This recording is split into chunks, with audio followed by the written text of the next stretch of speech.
2007, intervention exceptionnelle en Guinée. C'est la première fois que le PBF intervient dans un pays qui ne connaît pas de conflit armé. Mais la situation des pays voisins est critique et le pays accumule les facteurs de risque. En 2009, le premier plan prioritaire de consolidation de la paix est lancé pour accompagner la transition démocratique en Guinée.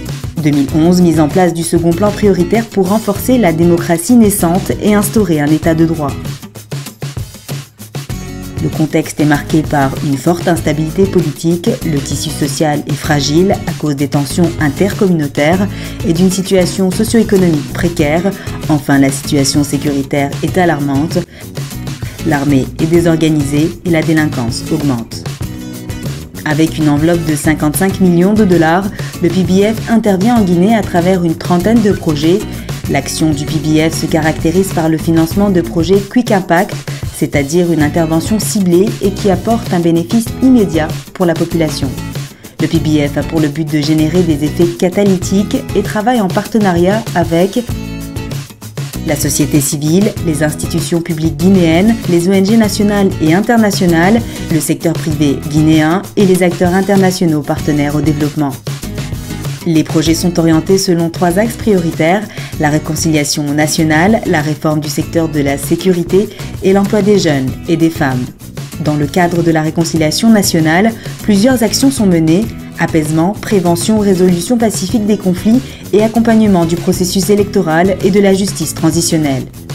Cela a permis d'établir un dialogue inclusif au niveau local, régional et national, le bon déroulement des élections présidentielles de 2010 et législatives de 2013 et la responsabilisation des acteurs dans le processus de justice transitionnelle.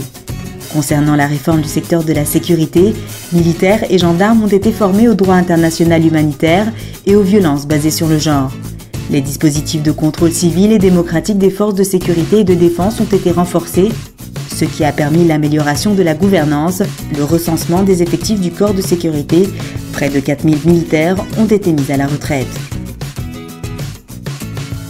Assurer la transparence des procédures administratives et financières de l'armée et la réduction des violations des droits de l'homme et des violences basées sur le genre.